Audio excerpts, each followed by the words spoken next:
আমরা বলেছি এই সংবিধান মহান মুক্তিযুদ্ধের উপর দাঁড়িয়ে হয়েছে, কিন্তু মুক্তিযুদ্ধের যে আকাঙ্ক্ষা ছিল সাম্য, মানবিক মর্যাদা, সামাজিক সুবিচার প্রতিষ্ঠা করা, তার জন্য গণতন্ত্র প্রতিষ্ঠা করা, সেই আকাঙ্ক্ষা সংবিধানে প্রতিফলিত হয় নাই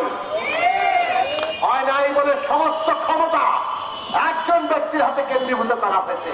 যিনি প্রধানমন্ত্রী হন তার হাতে সব ক্ষমতা, আর তিনি পুরো রাষ্ট্রটা পকেটে ঢুকিয়ে জনগণের উপর স্টিমরোলার চালিয়েছেন। এটাই কি আমাদের অভিজ্ঞতা ছিল না?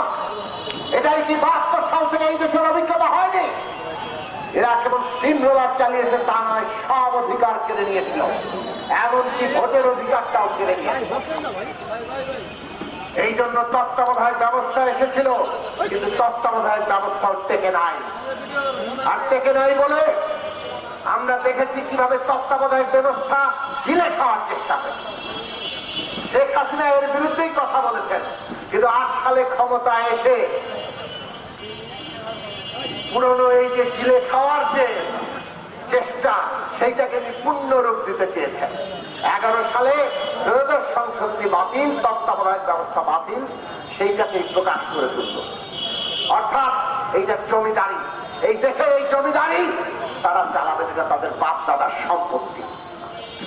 বাংলাদেশের মানুষ 11 সাল থেকে লড়াই করেছে, একেবারে সরাসরি এই ফাঁসিবাদী প্রবণতা, এই কর্তৃত্ববাদ, স্বৈরতন্ত্র কায়েমের চেষ্টার বিরুদ্ধে। আমরা আমাদের দিক থেকে পরিষ্কার বলেছি শাসককে বিদায় করতে হবে।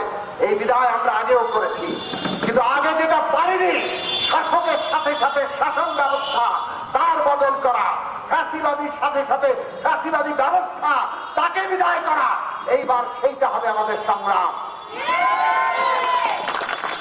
আমরা 11 সাল থেকে বলেছি বাংলাদেশে সংবিধানের গণতান্ত্রিকীকরণ, অর্থাৎ একটা গণতান্ত্রিক সংবিধান প্রতিষ্ঠা না করে এই ফ্যাসিবাদী শাসন থেকে, এই স্বৈরাচার থেকে, এই কর্তৃত্ববাদ থেকে আমরা মুক্তি পাব না। আমরা দেখলাম 14 সালে একটা তামাশার নির্বাচন, এবং তারপরে আমরা এই কথা আরো জোরের সাথে বলেছি, এখন বাংলাদেশ একটা ফ্যাসিবাদী শাসনের দিকে অগ্রসর হচ্ছে।